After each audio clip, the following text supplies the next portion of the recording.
तो बच्चों हम लोग अब डिटरमिनेंट जो पढ़ रहे थे, इस लेक्चर में डिटरमिनेंट की प्रॉपर्टी सिखाएंगे आपको।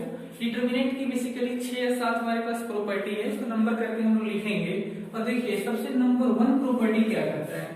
प्रॉपर्टी नंबर 1, सबसे पहला प्रॉपर्टी है डिटरमिनेंट का, ये कहता है कि if all elements of any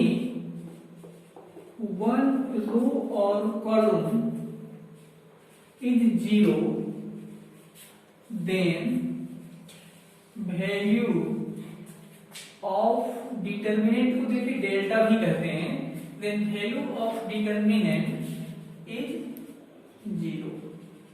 प्रश्न ये है कि अगर किसी डिटरमिनेंट का किसी एक रो या कॉलम का सारा का पूरा एलिमेंट अगर जीरो होता है तो उस डिटरमिनेंट का आंसर जीरो आएगा। एग्जांपल से आपको समझाएंगे। सपोज करिए कि एक डिटरमिनेंट ले रहा हूं 0 0 0 a b c d e f, तो इसका आंसर जीरो आएगा। क्यों जीरो आएगा?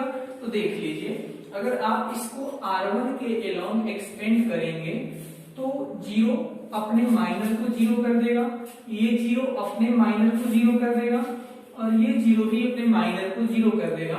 तो ये हमारा एक प्रॉपर्टी हो गया कि अगर किसी डिटरमिनेंट के किसी एक रो या किसी एक कॉलम में पूरा एलिमेंट कंप्लीट एलिमेंट जीरो होता है तो उसका आंसर जीरो आएगा। This is first property. Number 2, ये प्रॉपर्टी है कि इफ एनी टू रो और कॉलम,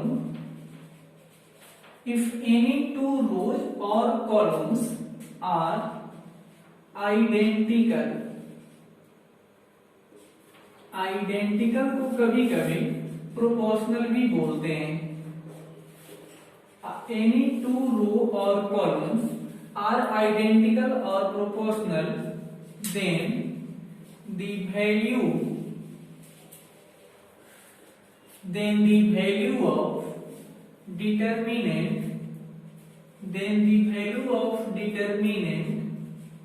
is zero।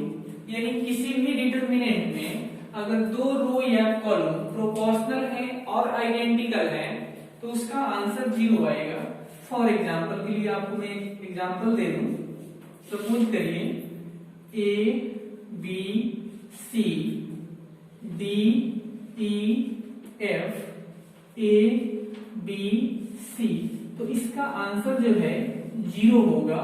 क्यों होगा देख लीजिए, कारण ये है कि यहाँ कॉलम 1 और कॉलम 3 जो है आइडेंटिकल है। आइडेंटिकल का ये नोटेशन होता है। अब इसको मैं सॉल्व करके दिखा दूं। नाउ कैसे जीरो होगा? अगर मैं लिखूं कि column 1 makes that column 1 minus column 3, यानी अगर C1 को बनाने के लिए C1 और C3 का मैं डिफरेंस करूं तो करिए, C1 और C3 का डिफरेंस कीजिए तो जीरो आएगा। Again zero D E F A B C, इसका आंसर जीरो आएगा। फर्स्ट प्रॉपर्टी से देख लीजिए, all elements of any one row और columns are zero, then value of determinant is zero. ये हमारा सेकेंड प्रॉपर्टी है। अब आप थर्ड प्रॉपर्टी देखिए। थर्ड प्रॉपर्टी कहता है कि if rows and columns are interchanged, if row and columns are interchanged, then the value of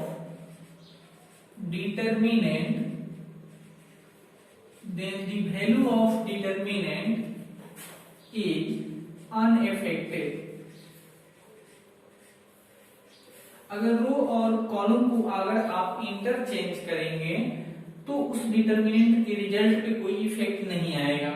for example देख लीजिए, मैं एक सेकंड ऑर्डर ही डिटर्मिनेंट ले रहा हूं। Determinant A equal to A B C D, तो इसका रिजल्ट क्या आएगा? AD minus BC। इसका रिजल्ट आएगा AD माइनस BC। नाउ अब हम करने वाले क्या है वो देखेंगे आप। हम इसके रो और कॉलम को इंटरचेंज कर रहे हैं, तो इसको A डैश बोलिए।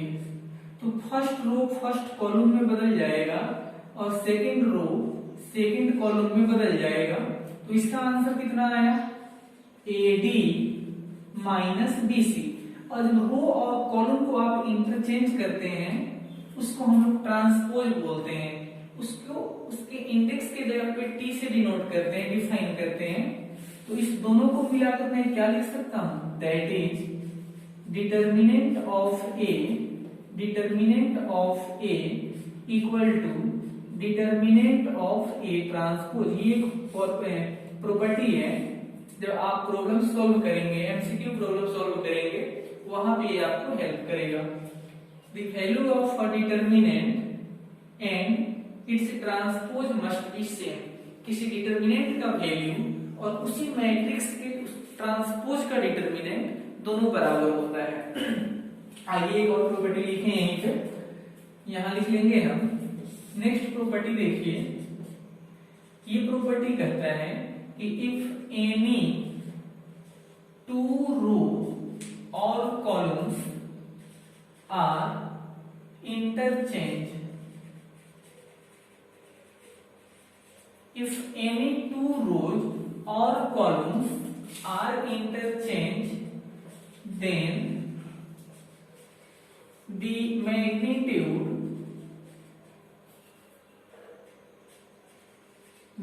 magnitude of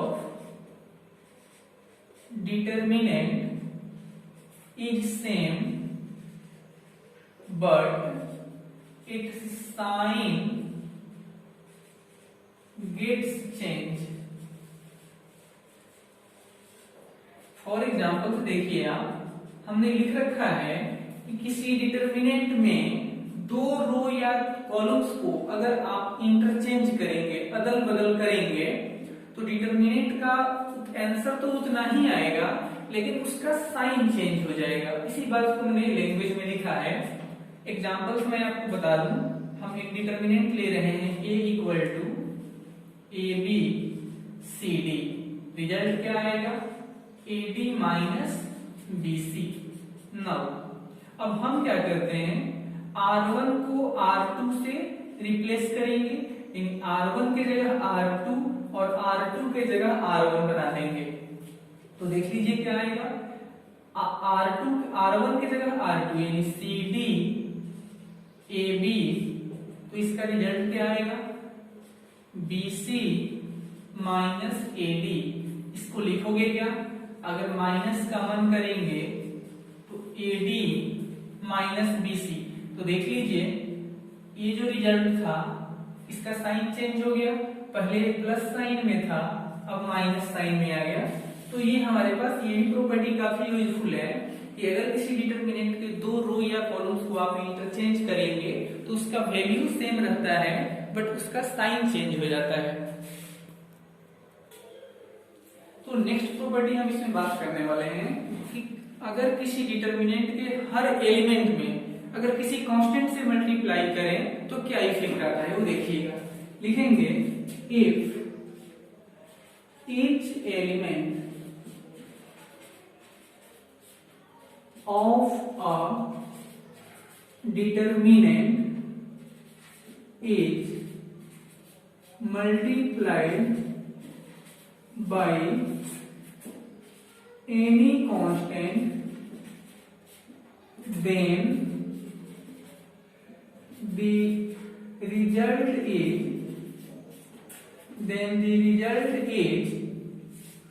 constant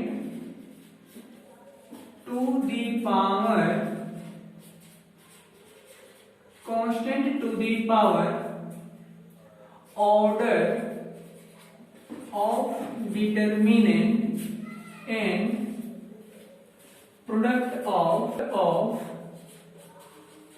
original determinant कह रहा है कि अगर हर रो या हर कॉलम को किसी कांस्टेंट से अगर आप मल्टीप्लाई करेंगे तो ओवरऑल डिटर्मिनेंट में क्या इफेक्ट आएगा, यानी उस कांस्टेंट का इंडेक्स उसका ऑर्डर बनेगा और उसमें उसके ओरिजिनल वैल्यू से मल्टीप्लाई होगा। दैट इज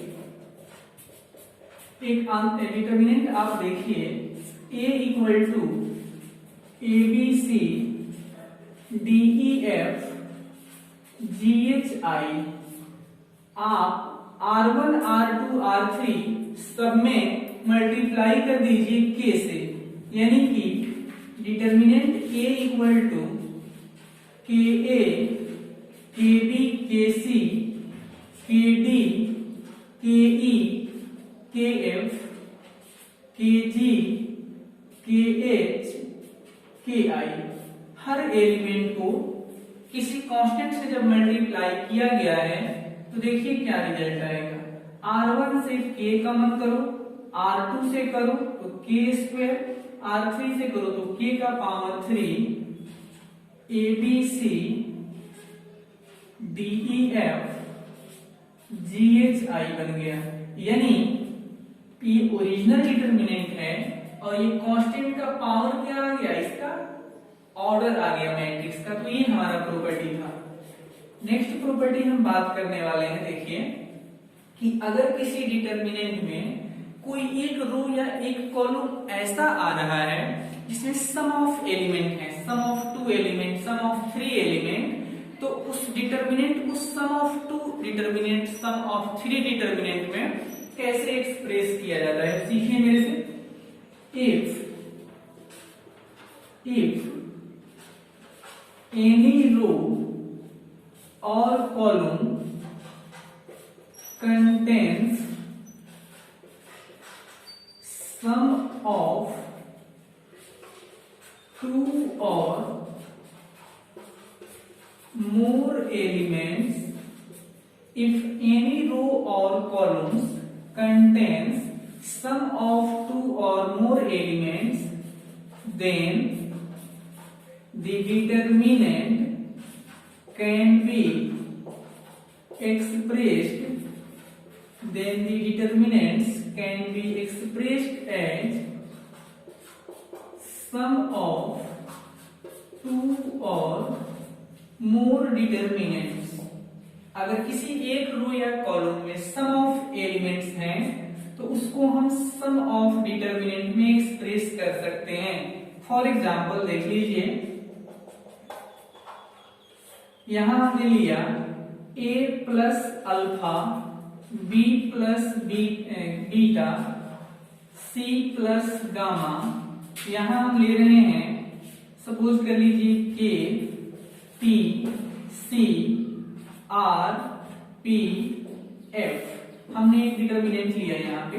यहाँ देखिएगा रो 1 जो है सम ऑफ एलिमेंट को कंटेन कर रहा है, यानी सम ऑफ 2 एलिमेंट, तो इस डिटर्मिनेंट को हम सम ऑफ 2 डिटर्मिनेंट में एक्सप्रेस कर सकते हैं। देखिए कैसे, तो a b c k r p p c f plus alpha के R beta T P gamma C F. मतलब ये था कि if any row or columns contains sum of elements, then we can express this determinants as a sum of determinants। Next